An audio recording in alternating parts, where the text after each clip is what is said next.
Okay, we're rolling. Hey, welcome back to the How to Podcast series. Glad to be with you. We're finishing up our 5 little mini episode series around Darius Foroux's book, Do It Today.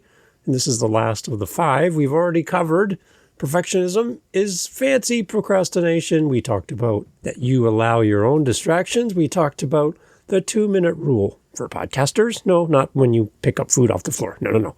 And time blocking and how it beats to-do lists. And now we're wrapping up with consistency beats intensity here on the show. And I'm glad you are here. Again, go check out the book, Do It Today with Darius Foroux. Link in the show notes. Go buy the book if you are so inclined. But we wanted to share this with you as well. There's so much other stuff in the book that can help you on your journey as a podcaster. It's not a podcasting book per se, but for anybody that creates anything, this is a lot of good value and a lot of good lessons here from Darius as well. So go check out the book, link in the show notes. Let's get into our conversation today. I'm glad you're here. Thanks for pressing play. So when we talk about the topic of consistency, it means a lot of things in podcasting, and it's super important, but it's not meant to be a life sentence as far as a podcaster. Like you're just stuck with this show now, and you're going to have to be consistently posting for the rest of your days.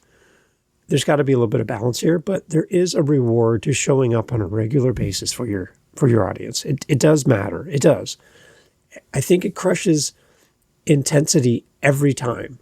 And you can binge record like 10 episodes in advance and have a wild weekend rush of creating content. But eventually, though, it can lead to burnout. And burnout for podcasters can mean a bunch of different things where maybe just run out of ideas. You fall into regret. You miss a date. You miss a time. You miss a predetermined milestone. I have to get my episode out by Monday at 6 a.m. or else I'm failed, right? No.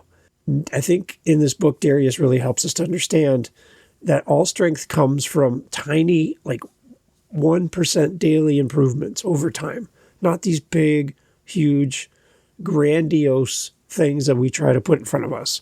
These huge goals that seem unattainable to everyone, including ourselves, if we were honest with ourselves. So I think we need to look at how Darius's book and how he challenges us here and why this changes how you do your podcast. You've probably, if you've been podcasting for a while, you might have fallen into this season for yourself. Like not season as far as how you release your episode, but season of creation, right, for your show, where you feel like you have to catch up on your feed only to ghost your listeners for weeks as you go record content. Like you're actually creating more gaps in your content by taking a step away from producing regular episodes to fill in the gaps of your podcast. I think as I look at my podcasts that I'm building on endurance, and endurance builds empires. And I've basically in the last 6-7 years created my own little podcast network of my own with my own shows with no one else is on my network, just me. But all of these things grouped together, I did the math recently, over 2,200 episodes across my 9 podcasts. It's a lot of episodes in that period of time. There are people who've been podcasting for 20 years that have less than 500 episodes total for like 20 years of content. And here I am just plugging away. Now, part of this is not a vanity thing. It's not an ego thing. It's just the way I'm wired. When I have something ahead of me that I want, I go after it hard. I can remember looking at a schedule for shifts at a job when I was young, just first married, and I was at the bottom of the list because I was a new hire in the company, and I had just a couple shifts.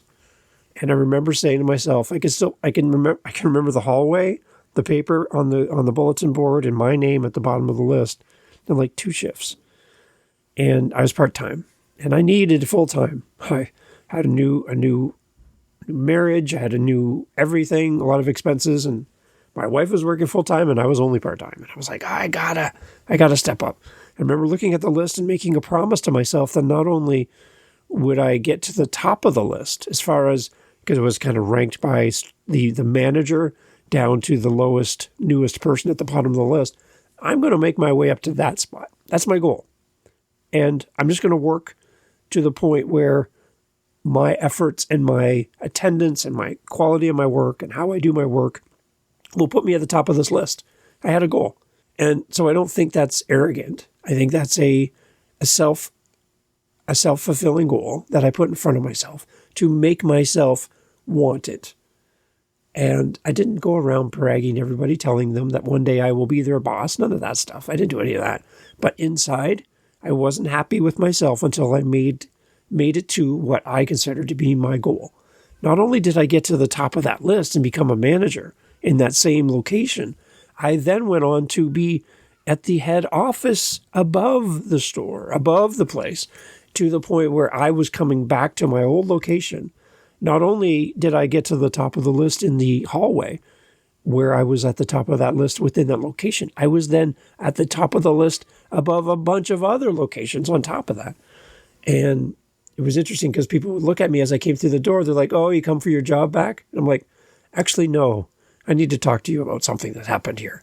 And they're like, "Uh-oh."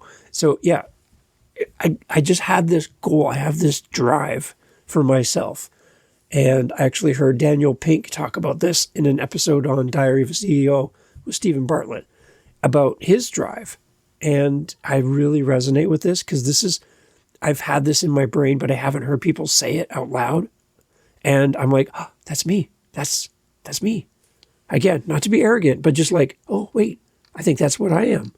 But here's Daniel talking on Stephen's podcast. I show up to write because that's my freaking job. And that's how you create stuff. You show up and you work, and you show up and you work. And so when I was starting out in writing, I looked around and I noticed that I felt like there were people who were more innately talented than I was, definitely. But I had to decide no one's going to outwork me. So that's it right there. No one's going to outwork me. Now, I am surrounded in podcasting by people who do it way better for way longer than I have ever done it. But I know that if I want to grow, if I want to develop who I am as a podcaster, if I want to understand how to create content, how to package a show, how to create a show for you and put it out there, I got to show up. I can't make this a last to-do thing on my priority list. This has to move to the top. And I make sacrifices. I don't watch TV, really. I don't. I don't find sources of entertainment external to inspire me or entertain me anymore. This is my thing, and I love it. And I love mentally processing what I'm going to talk about on my show and building episodes and themes and little mini series like this one. When I find a resource, I think of you. Like, I'm always in this creative space. And for me, that is what lights me up. And that's why, for me, consistently creating content beats the intensity of what I'm doing. I just think that there's so many good things here in Do It Today by Darius Foroux that really could help you and could really direct your path. Another book that people like to refer to is James Clear's Atomic Habits. And it really resonates with this author as well, that 1% better doubles your output yearly. And listeners return weekly because you're reliable and your brain rewires to make creating automatic. Instead of like a have to, it becomes a need to. And you ditch waiting for the mood to show up. You do it because this is your job, right? I treat this as my job. I don't get paid to do this, but I treat it with the same level of engagement that I have with my job. It is not something that I do when in the margins of life. This becomes one of my priorities, one of my main pillars of what I do. So I don't just show up when the feeling hits. I show up because it has to go out. It has to be created. And putting out 365 episodes in a row this year, that's a huge, huge undertaking. But for me, it is what's pulling me forward into 2026. And it's really helping me to establish not only my credibility as a podcast about podcasting, but also connections with you. And I don't expect anybody to listen to every episode of this show. But you might be here right now as a first-time listener going, I like this. I like the tone of the show. I like that it's not goofy. I like that the show's not rude. I like that the show's not explicit. I like that this is somewhere I feel comfortable. I feel safe. I can listen to this in the car with my kids without having to be embarrassed, like some of the other podcasts about podcasting. So I like the feel of the show, and I feel safe here. And I feel like I'm getting the encouragement I need to do the thing I want to do. That's what I hope. That's my hope for this show. So some of the things that I pulled from this book that I think could really apply to us here as podcasters is kind of creating our own little daily playbook. Maybe this is going to work for you. First, anchor everything in easy. Tie it to a coffee, for example. Jot 3 episode titles in 5 minutes. Good enough. While you're having a coffee, just that's your moment. 3 episode titles, 3 content ideas, 3 things that you think you could work on. And do it in 5 minutes while you drink your coffee. It's good enough. That's it. Walk away. You're done. That's it. You've come up with an idea. That might be all you need to start, right? Your mind is now thinking. And once you start thinking about these titles, your brain, it's kind of like you're sending your brain out into the world to go substantiate your idea, confirm your thoughts, and come back to you with resources. It's amazing. It's kind of like your own little algorithm that you create for yourself. You're like, I want to talk about red cars. And now all you see is red cars, and you're getting articles about red cars. You're getting TikToks about red cars. You're getting YouTube videos suggested to you about red cars because you're looking for it. It's front of mind for you. So by creating 3 episode titles, that might be all you need to start feeding your mind and directing your path towards answering the question for yourself so you can create the content to answer it for your audience. So anchor it in easy. Grab a coffee, and in the time it takes you to drink your coffee, jot down 3 episode ideas, less than 5 minutes, you're done. And then track the streak. Make notes, right? Understand what's happening and track your progress. That's another thing. If you don't measure it, it's hard to know if you're improving. And celebrate your wins. Celebrate your wins. We do this in our meetups. What are your wins this week? What's happening for you that's working, right? What's happening over 30 days, a week, 7 days, 2 days? Any behind the scenes things around what you do. Celebrate the wins and track them. Keep track of them and start tiny. Spend like 10 minutes researching a guest and stop. That's it. Listen to them on another show. Watch their video on YouTube, something, right? Read their book reviews if it's an author, right? Add to that a few seconds here and there over the week and build it up over time. It snowballs. And then also buddy up with other people, right? Who's in your world that pushes you forward? Who's in your world that's your cheerleader? Who's in your world that's you're accountable to? And if you're podcasting alone, I would say it's harder. I think it's easier if you podcast with a friend, with a buddy. That's why we created the meetup. I keep talking about the meetups. I'm going to keep putting them in front of you until I convince you that it's worth your time. These meetups are great. You get to talk to people. You get to do life with people. We don't eye roll when you say you have a podcast, like, oh, you with your podcast, right? That again? No, we're a group of people who are just like you on a journey to be better. And that's what we're really thinking. We need to create that space for you, and we need you there to be part of it and participate. So buddy up with somebody. Find somebody in your world that you can be accountable to and will cheer you on at the same time. Through your consistency, building over time, you're going to see your confidence rise. Your community is going to grow. People are going to anticipate you. People are going to be thinking about you, even when they're not listening to your show. That's where the consistency lies. It's not random. It's laser focused. It's not a shotgun approach where you're just kind of hoping you hit something, but you're actually laser focused. You can see it in your sights. You know exactly what you want with your show, and you're working your way that way. Intensity is going to fade over time. Consistency forces your podcast to grow. It just happens.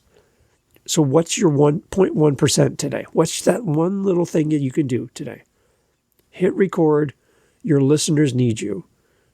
All these small steps that you start today are going to help you build your podcast, connect with your audience, and grow your show.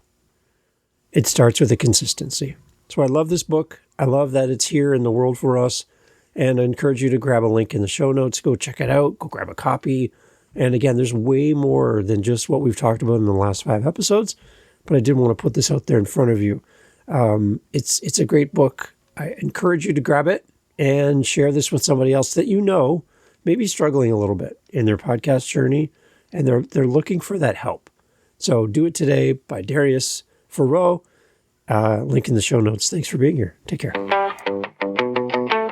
Hey, it's Dave. Thank you for sticking around to the end. This is where we do our call to action, or pathway to engagement, as I like to call it.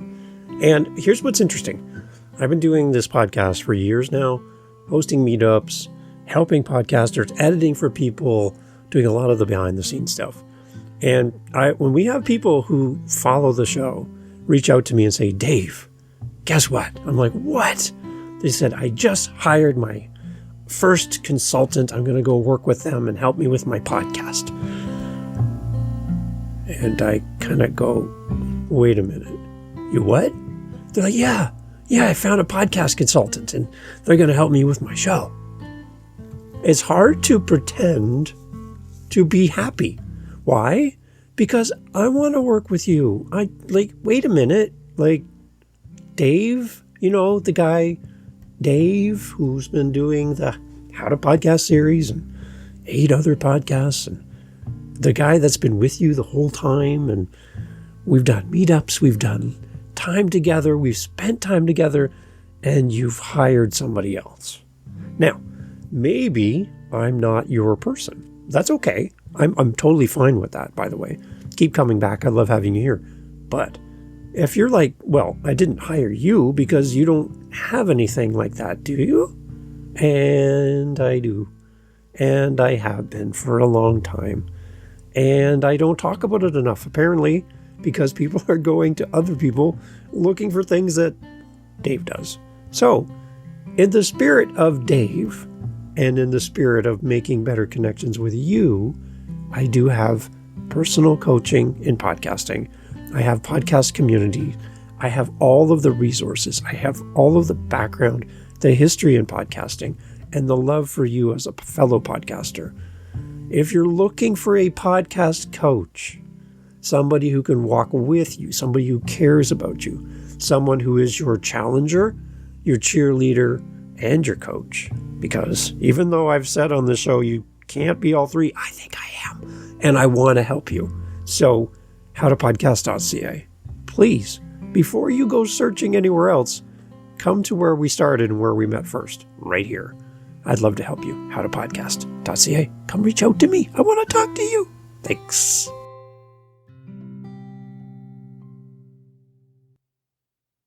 You're still here? Great. This is a little bonus piece at the end of the podcast for the people who stick around to the end, which helps the podcast grow, by the way, because you're still here. And anyone who listens to the end, the completion of the end of the episode, is assigned to the app that this is a good podcast. You're finding value in it. It's worth sharing. And the apps tend to like content where people stick around. So encourage your audience, first of all, to do this on your show, to stick around to the end. A bonus thing, people will put clips of their screw-ups and their bloopers. That's fine. But after a while, that becomes a little bit tiresome. And I don't really want to hear your mistakes. I want value. There's no value in your mistakes. Maybe beyond showing that you're real. I'd like to have something valuable. So if you're bored with your podcast, what do you do? What do you do if you're just bored? You're like, this again? I come to the mic and I'm like, do I got to do this? Really? Let's go back to that episode 1 of the How to Podcast series. It was about your why. Why did you create this show in the first place? If you don't remember, or it's changed, it could be time to wrap up the show. It could be time to close everything down and maybe chase something new. If you no longer work in that industry, if you no longer write books, if you no longer record music, if you no longer work at that business company thing, if you're not in HR anymore and you've moved on to something else, you stopped basket weaving and now you knit, maybe it's time for a new show, a new direction. Your audience will travel with you if there's something relatable in the content. As well, people will travel with you to a new show because they like you. So don't be afraid to chase the things that interest you. That's why I have 9 podcasts. because there's more than just podcasts about podcasting that I love to do. I have Dad Space. I have a children's podcast. I have an author podcast. I love to go in different directions because then I find myself not getting bored. Am I bored of you? Absolutely not. With 365 episodes in 2026, I'm not bored of you. I'm not bored of podcasts about podcasting. But sometimes there's days where you're just like, I don't feel it today. And like we talked about in this episode, consistency comes not just when you feel like doing it, but you do it because it's your job. It's because it's your passion. It's your thing. And you can't imagine not doing it. That's why we show up. So keep coming back. If you find yourself bored, it might be time for a change. If you're like, Dave, I'd just like to talk through this and see if I'm thinking or feeling this the right way, or maybe there's some alternatives, reach out to me, howtopodcast.ca. Calendar link's right there. It's always there.